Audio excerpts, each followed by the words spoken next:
Aumenta la tensión en Oriente Medio. El primer ministro israelí Benjamin Netanyahu reiteró este miércoles que es esencial empezar la ofensiva terrestre en Rafah para lograr sus objetivos en la actual guerra en la Franja de Gaza, mientras se agrava la crisis alimentaria. Con esto comenzamos nuestro informativo. Los saluda Silvia Cabrera desde Berlín. Titulares. ONGs internacionales piden dar prioridad al alto el fuego en Gaza y al suministro por vía terrestre de la ayuda humanitaria para palestinos. Desde Chipre se está preparando la salida de un segundo barco con suministros necesarios para la franja. Avanza el proyecto de ley que puede prohibir TikTok en Estados Unidos si no corta la relación con China. La iniciativa fue avalada por mayoría en la Cámara de Representantes, pero su destino en el Senado estadounidense aún es incierto. Y continúan las protestas en Haití para exigir la renuncia del primer ministro Ariel Henry. La manifestación tuvo lugar pocas horas después de que Henry anunciara que dimitirá al cargo en cuanto haya un consejo presidencial de transición.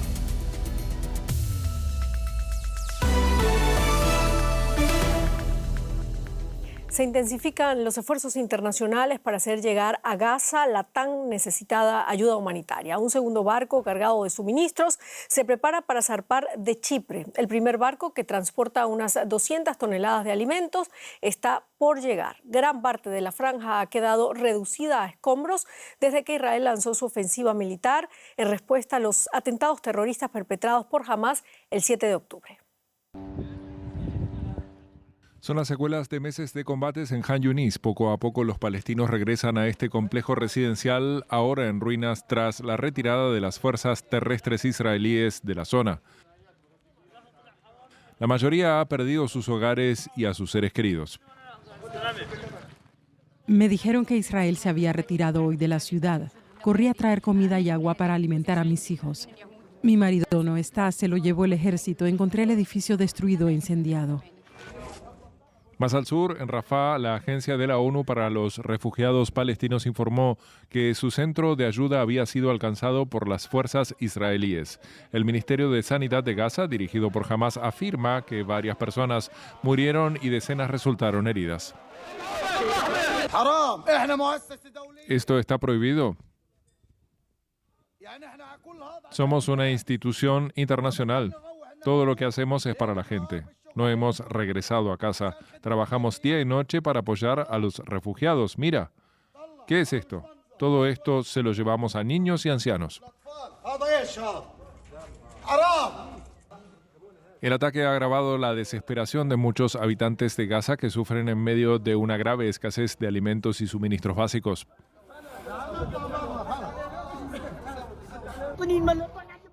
Los ciudadanos vinieron a buscar comida. Hoy es Ramadán.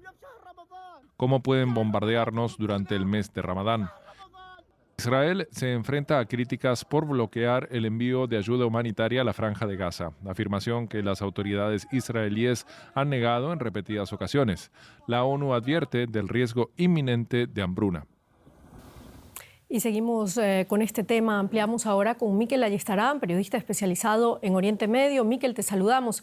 A las declaraciones de Borrell de que se está utilizando el hambre como arma de guerra se unen ahora las denuncias de la Agencia de la ONU para los Refugiados Palestinos, según las cuales continúan los ataques israelíes contra puntos clave de distribución de ayuda de Gaza. ¿Qué tan grave es la situación?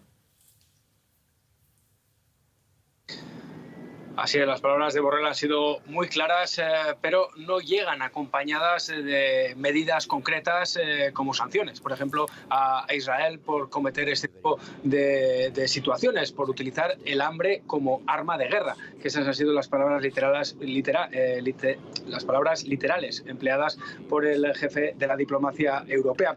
Hoy son 25 las organizaciones humanitarias que están trabajando sobre el terreno, que se han sumado a un llamamiento para decir que estos esfuerzos que se están realizando para lanzar ayuda desde el aire o para esta ayuda que llega ahora también por el mar con ese corredor marítimo que está probando de forma pionera el buque español Open Arms, no son desde luego la mejor forma de dar respuesta a una situación de urgencia, una situación de emergencia como la que vive la Franja de Gaza, donde según los datos de la ONU al menos medio millón de personas están a las puertas de la hambruna.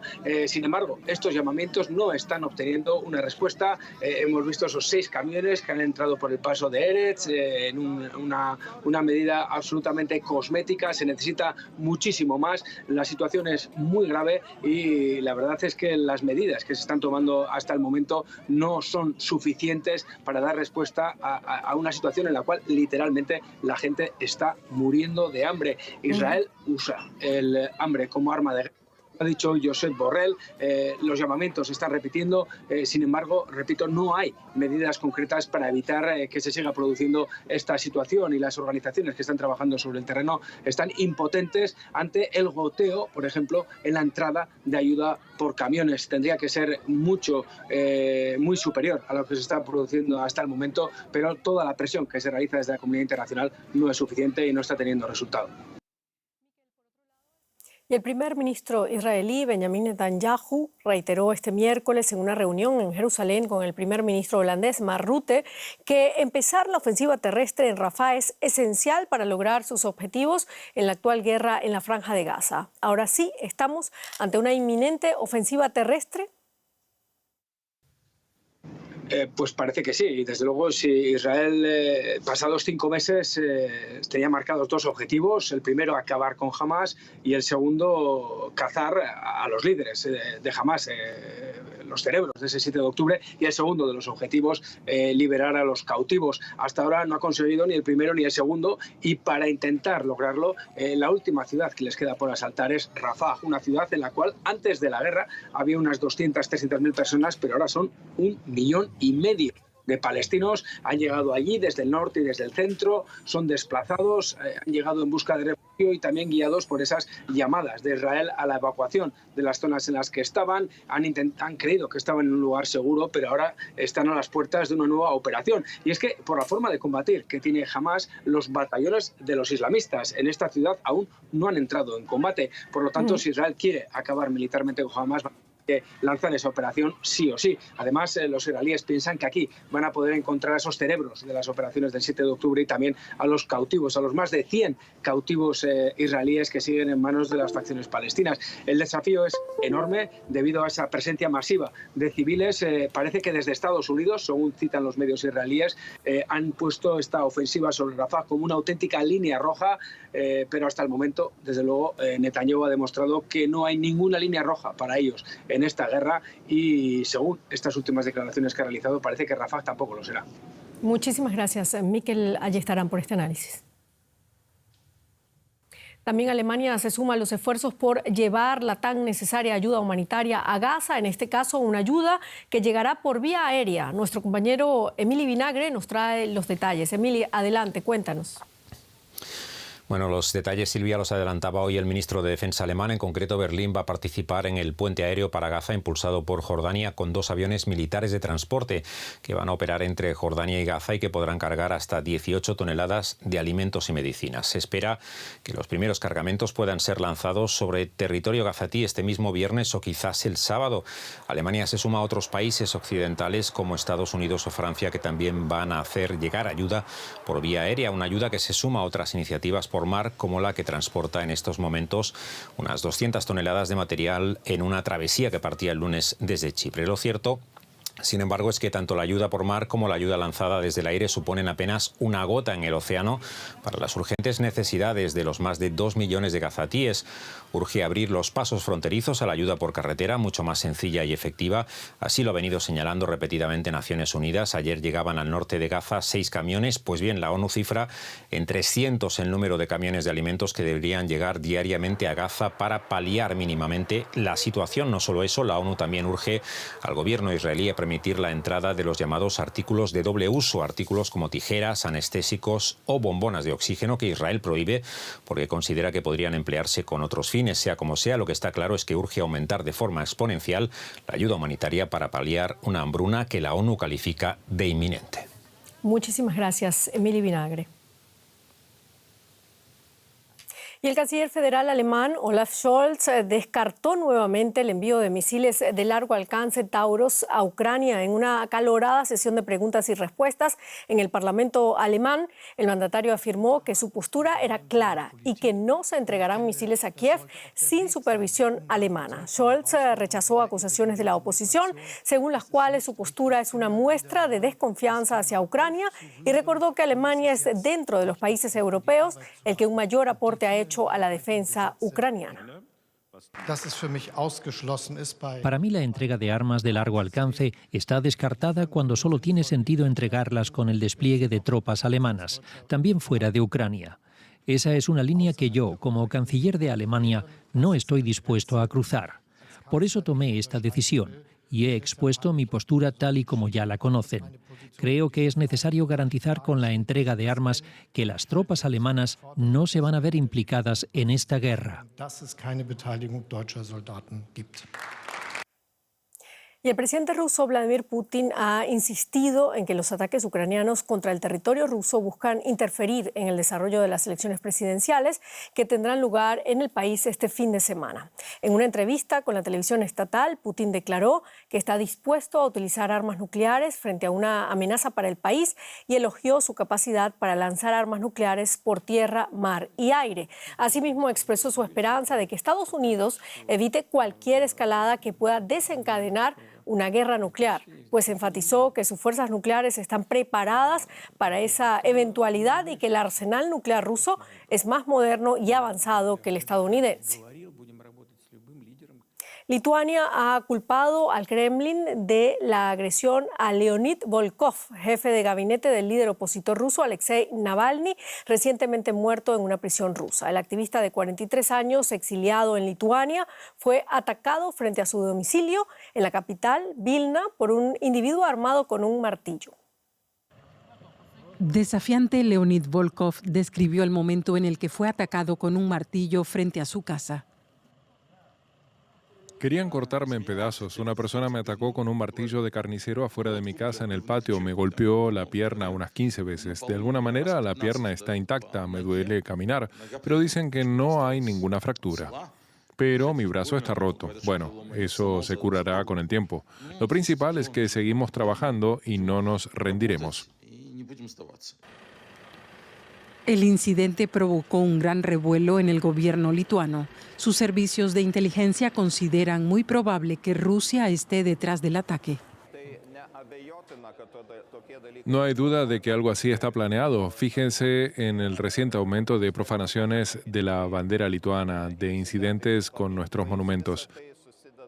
Todo esto conforma un mismo conjunto de casos de incidentes que se ve claramente que están planeados. No debemos sorprendernos, pero quiero ser muy claro. Las autoridades investigarán y encontrarán a los culpables. Solo quiero decirle una cosa a Putin. Aquí nadie le tiene miedo.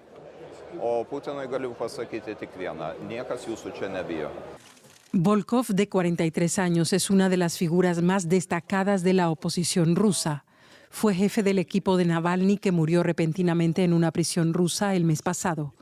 Volkov abandonó Rusia en 2019 bajo presión de las autoridades. Tras ser dado de alta en el hospital, prometió que continuará la lucha contra el presidente ruso.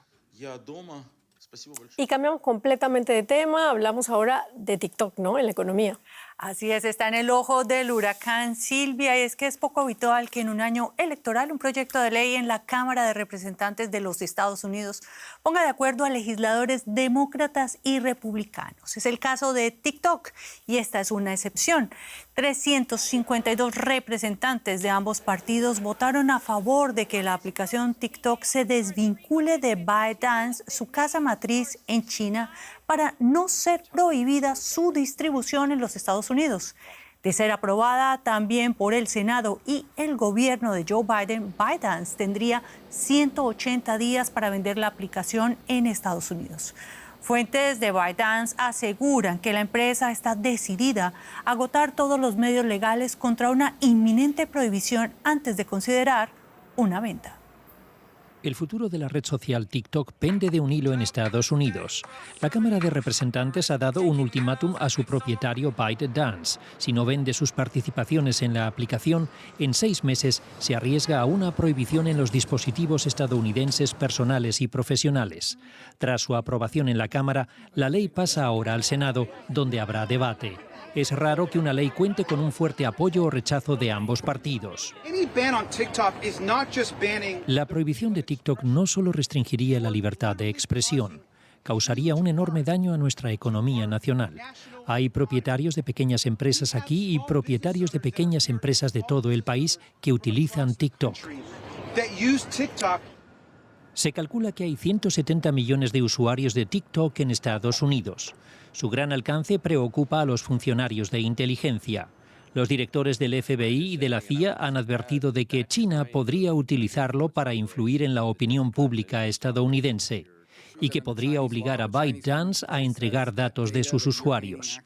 No consta que Pekín lo haya hecho, pero la posibilidad de que ocurra ha llevado a los legisladores a tomar medidas.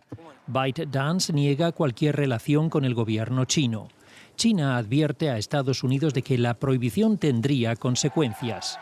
El presidente Joe Biden, que se unió a la aplicación el mes pasado, dice que firmará la prohibición si la aprueba el Senado.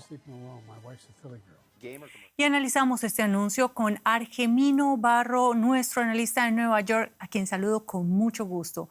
Argemino, ¿qué tal? La ley parece tener una importancia estratégica para Estados Unidos, a juzgar por la aplastante mayoría en la Cámara y el mensaje de respaldo de la Casa Blanca.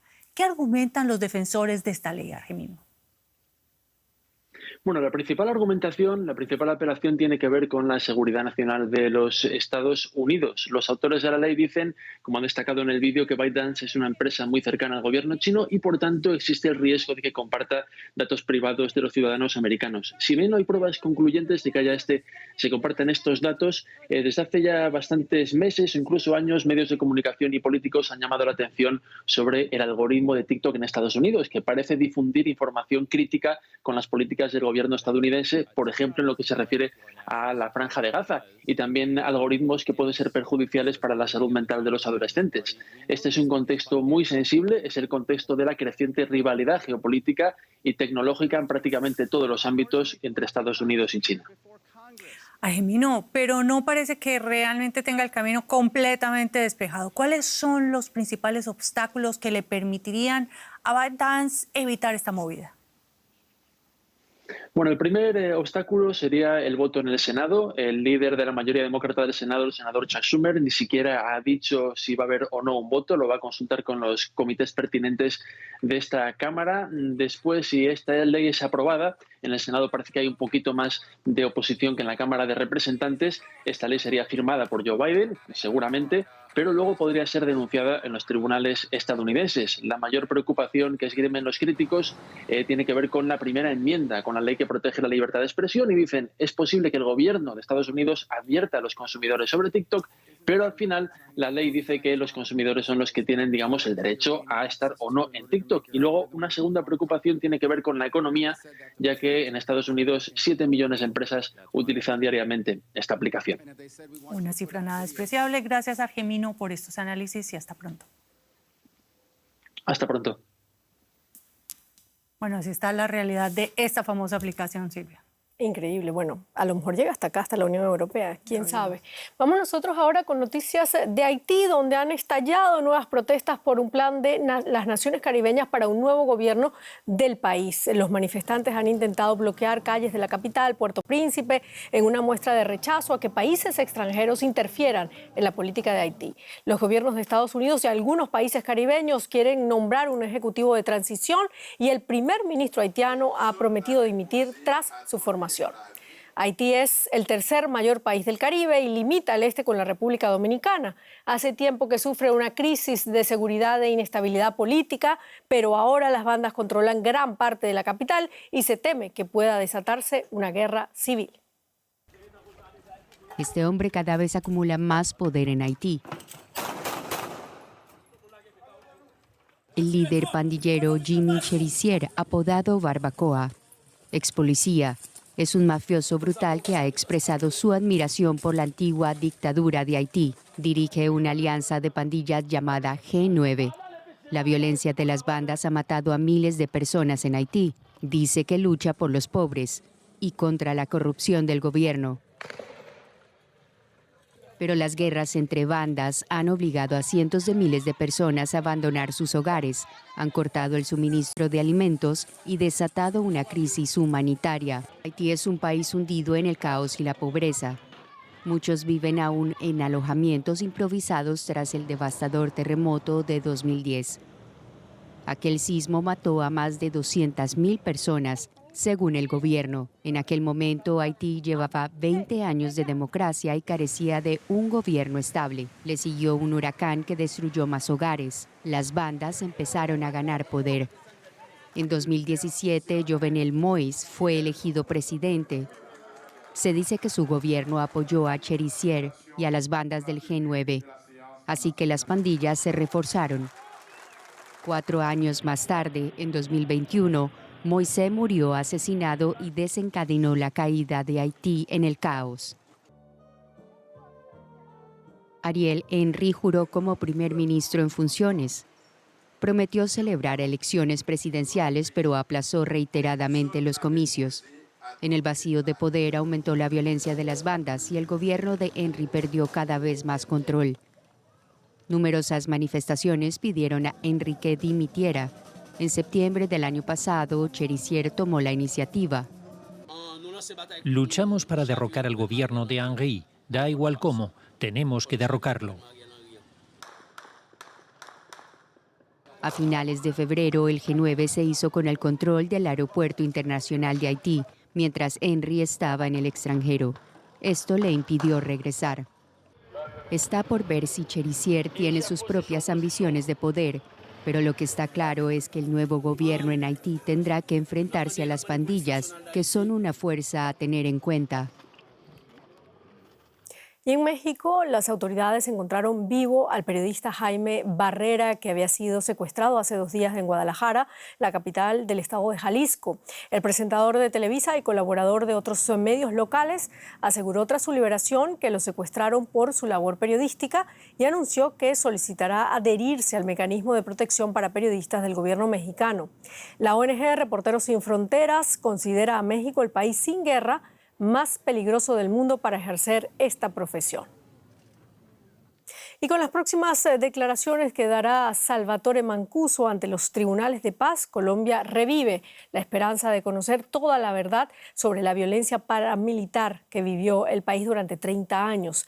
Para muchos expertos, el país todavía no conoce las verdaderas dimensiones de la crueldad que ejercieron estos grupos en distintas regiones como Antioquia, Córdoba o el norte de Santander, donde las declaraciones de los antiguos paramilitares han llevado a que la Justicia Especial para la Paz intervenga los cementerios.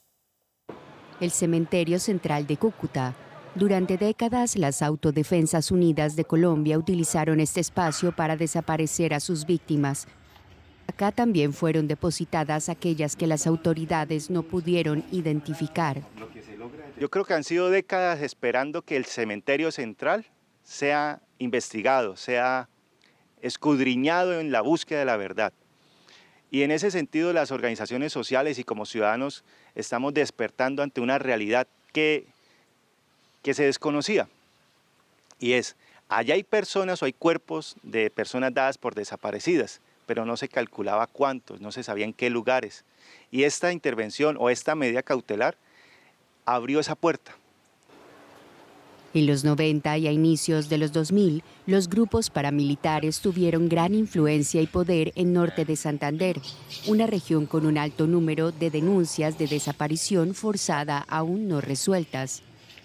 La unidad de víctimas tiene un poco más de 10.000 declaraciones de familiares que dicen tener una persona desaparecida.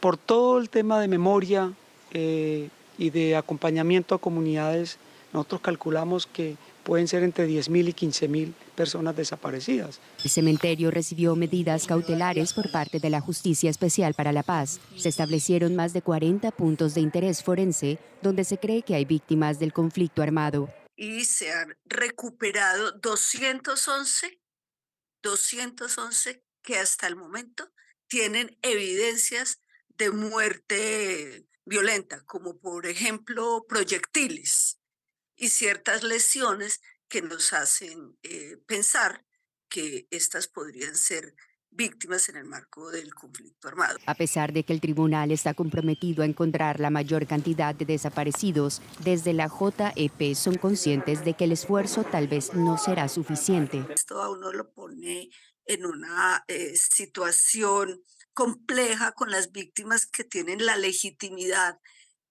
para buscar una respuesta en la justicia y saber que nuestra respuesta solamente puede responder, valga la redundancia, por los casos más graves y más representativos en los cuales también puedan verse reflejadas víctimas que sufrieron daños similares y cuyos casos quizá no podremos develar. Detrás de la búsqueda hay centenares de mujeres que han denunciado la desaparición de sus familiares y que se apoyan en organizaciones locales para lo que sucedió no quede en la impunidad. Y más terrible es usted no tener un lugar digno donde irlo a llorar, donde elevar una oración por su alma. Eso duele, donde no tener un lugar donde llevarle una flor. Eso es lo que nosotros, las familias, pedimos. Eso sería parte de cerrar nuestro duelo. Pero ni en eso, hasta eso nos roban. Yadira Rodríguez lleva años buscando a su hermano Johnny, una labor que hacía junto con su mamá y que ahora tiene que hacer sola porque su mamá está muy enferma. Tener que vivir uno con este dolor, eso duele, eso parte el alma, parte el corazón. Pero como yo se lo digo a él, mi Johnny, aquí está tu hermana, que seguirá tus huellas hasta encontrarte. Más allá de la búsqueda de sus seres queridos, lo que anhelan los habitantes del norte de Santander es que la violencia termine en sus territorios y que las autoridades puedan dar con los autores intelectuales de las desapariciones forzadas. Pero no quienes dispararon, quienes estuvieron detrás, porque había una estrategia para aniquilar el movimiento social, el movimiento sindical, la oposición política fue aniquilada. Y hoy los que hicieron el pacto con los paramilitares en el año 2000 siguen gobernando el departamento. Hoy tienen más dinero, tienen más poder político. Colombia es el país de la región con mayor índice de desaparición forzada. Las víctimas denuncian que detrás de estos crímenes había un sistema que prosperó y que incluso sigue funcionando en la sombra en algunas regiones del país. Y con esto terminamos nuestro informativo. Muchísimas gracias por habernos acompañado. Hasta luego.